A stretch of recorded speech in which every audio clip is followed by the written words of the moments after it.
नमस्कार, मई 9 के weekend special show company नामा में मैं संदीप ग्रोवर आपका बहुत बहुत स्वागत करता हूं। कंपनी नामा एक ऐसा शो है जिसमें हम आपको बीते कारोबारी हफ्ते यानी सोमवार से शुक्रवार की कॉर्पोरेट और स्टार्टअप जगत की बड़ी खबरों के बारे में बताते हैं। साथ ही हमारा एक खास सेगमेंट है ऑन द रडार, जिसके जरिए हम आपको ऐसी खबरों के बारे में बताते हैं जिनमें कोई ना कोई विवाद जुड़ा हुआ है। तो चलिए शुरू करते हैं इस हफ्ते की खबरों का सफर।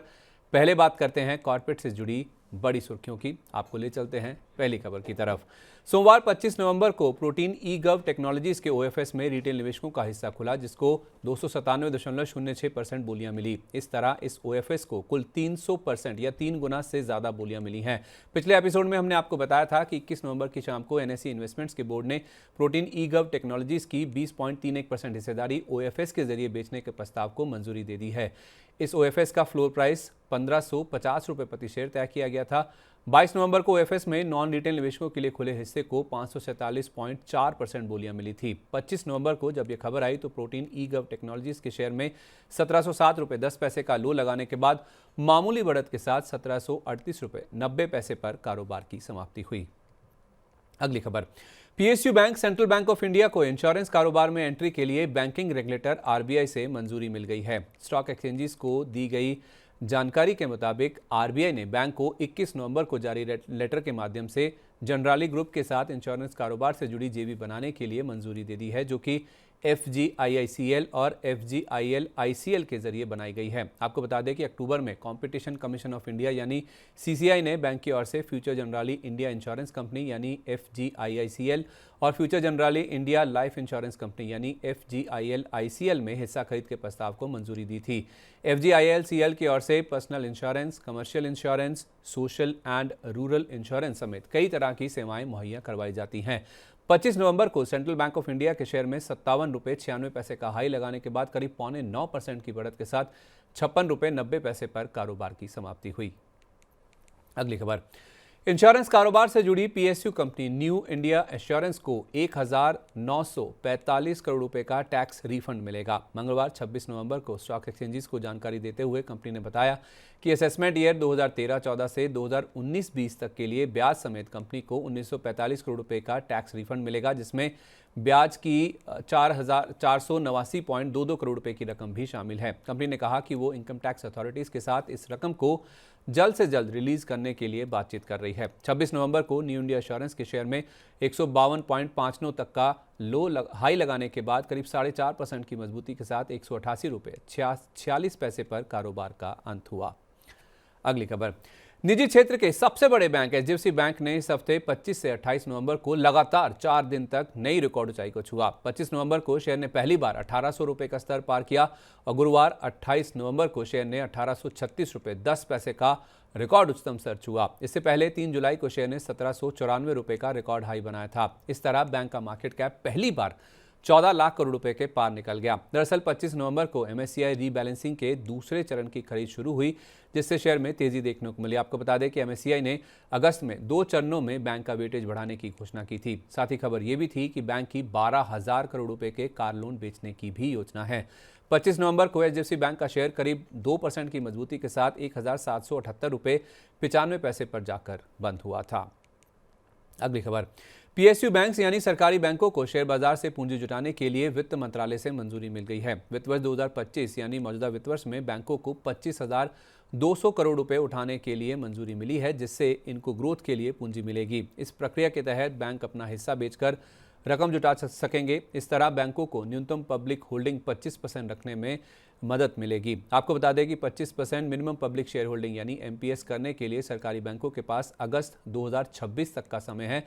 कई बैंकों में सरकार का 75% से ज़्यादा हिस्सा है, जिनमें बैंक ऑफ महाराष्ट्र में करीब 80%, सेंट्रल बैंक में 93% से ज़्यादा, आईओबी में 96% से ज़्यादा, यूको बैंक में 98% से ज़्यादा और पंजाब एंड सिंध बैंक में सरकार की 98.3% हिस्सेदारी है। हिस्सा बिक्री को मंजूरी की खबर से 28 नवंबर को bank of Maharashtra, central bank, IOB, UCO bank और पंजाब एंड सिंध बैंक के शेयरों में 1/4 से 3% तक की बढ़त के साथ कारोबार की समाप्ति देखने को मिली।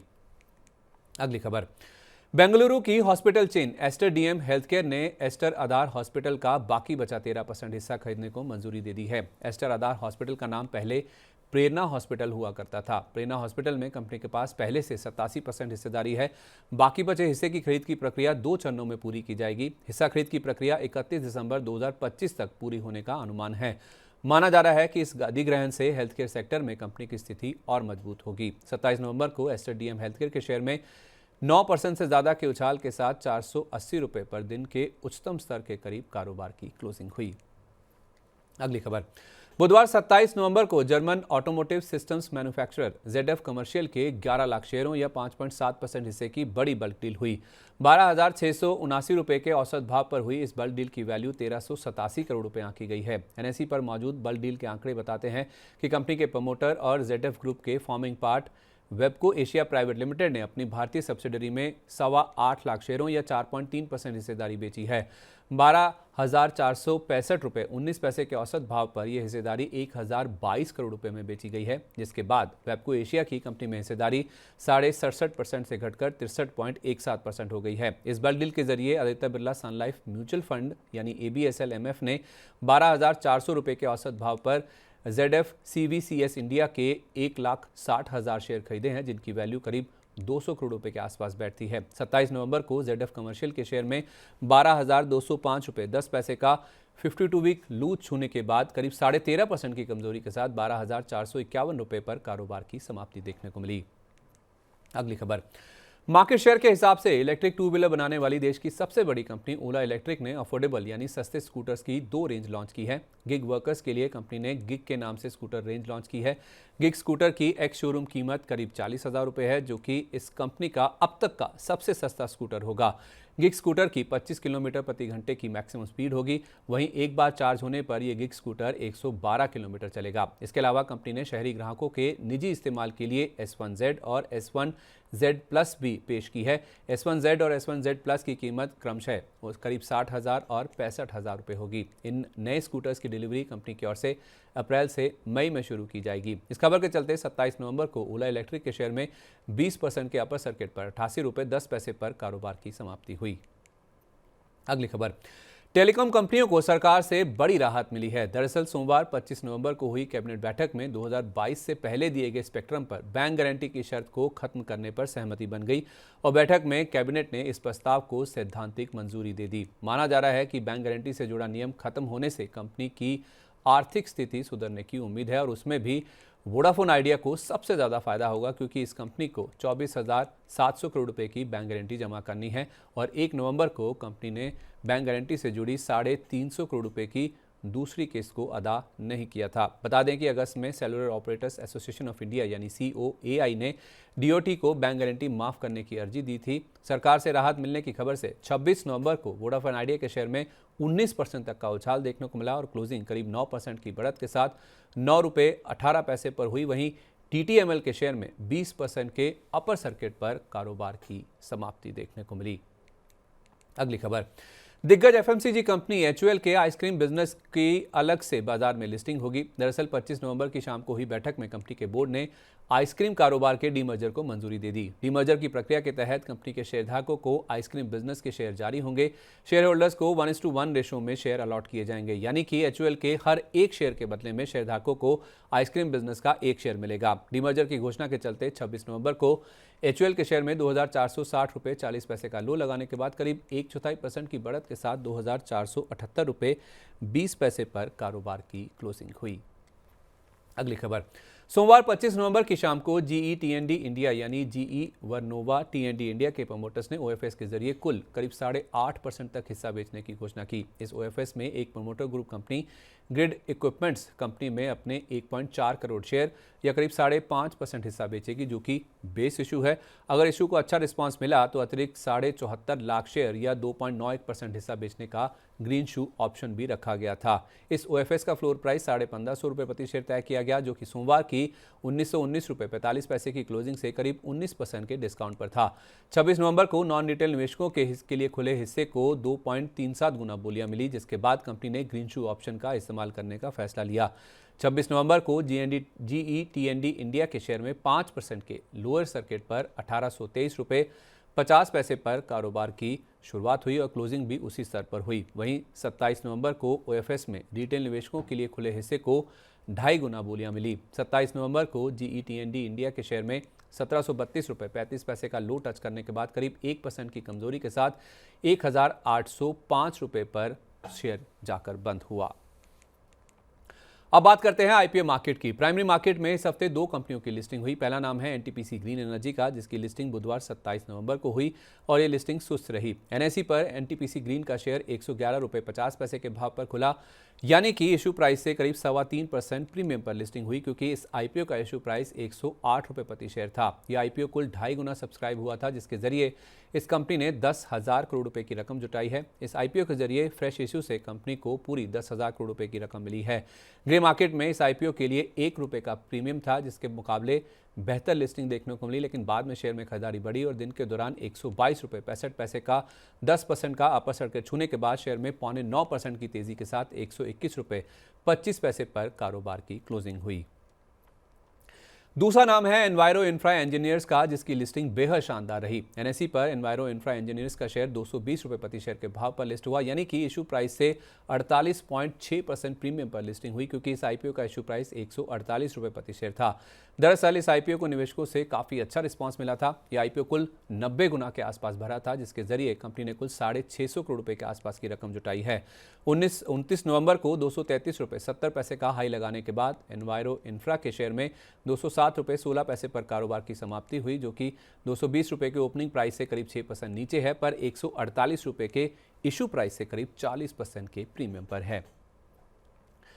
तो ये थी बीते कारोबारी हफ्ते की कॉर्पोरेट जगत से जुड़ी बड़ी सुर्खियां। चलिए अब रुख करते हैं कॉर्पोरेट जगत की ऐसी खबरों का जिनमें कोई ना कोई विवाद जुड़ा हुआ है। चलते हैं हमारे खास सेगमेंट ऑन द रडार की तरफ और आपको ले चलते हैं पहली खबर की तरफ। जेएसडब्ल्यू ग्रुप की कंपनी जेएसडब्ल्यू एनर्जी को मार्केट रेगुलेटर सेबी से इनसाइडर ट्रेडिंग को लेकर चेतावनी मिली है। स्टॉक एक्सचेंजेस को दी गई जानकारी के मुताबिक जेएसडब्ल्यू एनर्जी ने स्वीकार किया कि उसे नामित व्यक्तियों और उनके तत्काल रिश्तेदारों की ओर से इनसाइडर ट्रेडिंग नियमों के उल्लंघन को लेकर सेबी से वार्निंग लेटर मिला है। 4 नवंबर 2024 की तारीख वाला ये लेटर कंपनी को 21 नवंबर को मिला है। कंपनी ने कहा कि इन उल्लंघनों के कारण कंपनी पर कोई ऑपरेशनल या वित्तीय असर नहीं होगा। साथ ही कंपनी ने इस बात पर जोर दिया कि उसने संबंधित नियमों के उल्लंघन में शामिल लोगों के खिलाफ पहले ही आवश्यक कार्रवाई की है। 25 नवंबर को जेएसडब्ल्यू एनर्जी के शेयर में 3% से ज्यादा की कमजोरी के साथ 666 रुपये 50 पैसे के स्तर पर दिन के निचले स्तर के करीब जाकर क्लोजिंग देखने को मिली।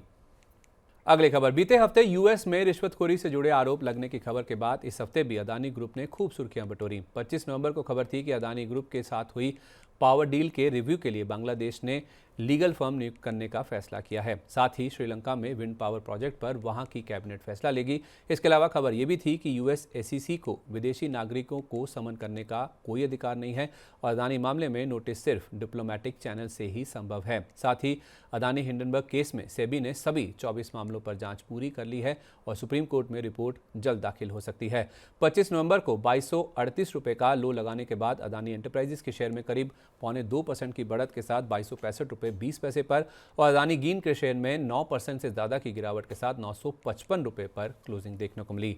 25 नवंबर को बाजार बंद होने के बाद अदानी ग्रुप को एक और तकड़ा झटका लगा। दरअसल फ्रांस की कंपनी और अदानी टोटल गैस की जेवी पार्टनर टोटल एनर्जीज ने ग्रुप में नए निवेश पर रोक लगा दी। हालांकि इस पर ग्रुप ने सफाई जारी कर बताया कि टोटल एनर्जीज के फैसले का कारोबार पर कोई असर नहीं होगा, क्योंकि टोटल एनर्जीज का नए निवेश से जुड़ा कोई प्रस्ताव फिलहाल नहीं है। साथ ही खबर यह भी थी कि मूडीज ने अदानी ग्रुप की 7 कंपनियों का आउटलुक बदलकर उनको नेगेटिव कर दिया है। 25 नवंबर को अदानी समूह के सभी 11 शेयर लाल निशान के साथ बंद हुए और अदानी ग्रीन में सबसे ज़्यादा करीब 7% की गिरावट हुई। वहीं अदानी एंटरप्राइजेस के शेयर में भी 4% से ज़्यादा की कमजोरी के साथ 2166 रुपये 85 पैसे पर क्लोजिंग देखने को मिली। बुधवार 27 नवंबर को अदानी ग्रुप के शेयरों में दमदार एक्शन देखने को मिला। अदानी ग्रीन की ओर से जारी सफाई के बाद ग्रुप के सभी शेयरों में 20% तक की रिकवरी देखने को मिली। कंपनी ने कहा कि ग्रुप के चेयरमैन गौतम अदानी, उनके भतीजे सागर अदानी और कंपनी के सीईओ विनीत जैन पर रिश्वतखोरी का कोई आरोप नहीं है और रिश्वतखोरी से जुड़ी जितनी भी रिपोर्ट्स आई हैं वो एकदम गलत हैं। साथ ही इन तीनों अधिकारियों पर 3 तरह के आपराधिक आरोप लगे हैं, जिनमें वायर और सिक्योरिटीज़ धोखाधड़ी की साजिश के साथ साथ सिक्योरिटीज़ धोखाधड़ी शामिल है। गौर करने वाली बात यह है कि इन अधिकारियों के खिलाफ फॉरेन करप्ट प्रैक्टिसेस एक्ट यानी FCPA उल्लंघन का कोई आरोप नहीं है। 27 नवंबर को ग्रुप के सभी 11 शेयर हरे निशान के साथ बंद हुए। अदानी गैस और अदानी पावर 20-20%, अदानी ग्रीन 10% और अदानी एंटरप्राइजेस का शेयर 11.5% की मजबूती के साथ 2300 ₹99 के स्तर पर जाकर बंद हुआ। 28 नवंबर को अदानी ग्रुप शेयरों में दूसरे दिन खरीदारी देखने को मिली और बाजार की गिरावट का भी शेयरों पर कुछ खास असर नहीं हुआ। 11 में से 6 शेयरों में 2 से 15% तक की बढ़त के साथ क्लोजिंग हुई। खबर यह थी कि दोनों एक्सचेंजों यानी बीएसई और एनएसई ने अदानी ग्रुप के 2 शेयरों यानी अदानी ग्रीन और अदानी एनर्जी को ASM 1 कैटेगरी यानी अतिरिक्त निगरानी वाले शेयरों की सूची में डाल दिया है। पर अदानी ग्रीन और अदानी एनर्जी 10% के अपर सर्किट पर बंद हुए और अदानी टोटल गैस में भी 15% की बढ़त के साथ क्लोजिंग देखने को मिली। 29 नवंबर को खबर थी कि मिज़ोहो, सुमिटोमो मित्सुई और मित्सुबिशी UFJ जैसे जापान के दिग्गज बैंक अदानी समूह का साथ दे सकते हैं। साथ ही अबू धाबी की ISC ने भी अदानी को सपोर्ट करने का फैसला किया है। ISC का अदानी ग्रुप में $2.5 अरब का इन्वेस्टमेंट है। वहीं बार्कलेस, जेफरीज अदानी ग्रुप के साथ अपने रिश्तों पर विचार कर सकते हैं। इन खबरों के बीच अदानी ग्रुप के 11 में से 10 शेयरों में तेजी के साथ क्लोजिंग हुई और अदानी ग्रीन का शेयर सबसे ज्यादा करीब 21% की मजबूती के साथ बंद हुआ। तो कॉर्पोरेट जगत से जुड़ी इस हफ्ते की तमाम बड़ी खबरें हमने आपके सामने रख दी हैं। अब बढ़ते हैं स्टार्टअप्स की खबरों की ओर। आपको ले चलते हैं स्टार्टअप अपडेट में। Global e-commerce platform Amazon Bharat के क्विक कॉमर्स मार्केट में कदम रखने जा रही है। अमेजॉन भारत में अपने क्विक कॉमर्स सर्विस को तेज के नाम से लॉन्च कर सकता है, जिससे कस्टमर्स को सिर्फ 10 मिनट में सामान की डिलीवरी मिलेगी। हालांकि तेज नाम फाइनल हो ऐसा ज़रूरी नहीं है, लेकिन इसके आने से ब्लिंकिट और ज़ेप्टो जैसे प्लेटफॉर्म्स को सीधी टक्कर मिलेगी। चुनिंदा शहरों में दिसंबर 2024 या फिर अगले साल 2025 की शुरुआत में इसे पेश किया जा सकता है। अमेजॉन के पास पहले ही ऑनलाइन शॉपिंग करने वालों का बड़ा यूजर बेस है। ऐसे में इसके सामने नए ग्राहकों तक पहुंचने की चुनौती नहीं होगी। अगली खबर, ई कॉमर्स जायंट फ्लिपकार्ट की पेमेंट फर्म फोनपे के बोर्ड से को फाउंडर बिनी बंसल ने इस्तीफा दे दिया है। बीते शुक्रवार यानी 22 नवंबर को उन्होंने इस्तीफा दिया था। फ्लिपकार्ट के बोर्ड से हटने के लगभग 10 महीने बाद बिनी बंसल ने यह फैसला किया है। आपको बता दें कि उन्होंने इस साल जनवरी में अपना नया वेंचर ऑपडोर शुरू किया था और कॉन्फ्लिक्ट्स ऑफ इंटरेस्ट यानी हितों के टकराव का हवाला देते हुए उन्होंने फ्लिपकार्ट को छोड़ दिया था। वो 2016 से फोनपे के बोर्ड में थे जब फ्लिपकार्ट ग्रुप ने इस पेमेंट फर्म को अक्वायर किया था। तो आज के एपिसोड में बस इतना ही। खबरों के सिलसिले को यहीं पर विराम देते हैं, पर अगले शनिवार की शाम को आपसे फिर मुलाकात होगी इसी समय नई खबरों के साथ। तब तक आप जुड़े रहिए मनी 9 के साथ। और हाँ, आपको हमारा इस हफ्ते का शो कैसा लगा, नीचे कमेंट बॉक्स में अपनी राय, अपने कमेंट्स हमारे साथ जरूर शेयर करें। अगर आपको इस हफ्ते का शो अच्छा लगा है तो अपने दोस्तों, सहयोगियों और रिश्तेदारों को भी इस वीडियो का लिंक ज़रूर शेयर करें। नमस्कार, शुभ रात्रि।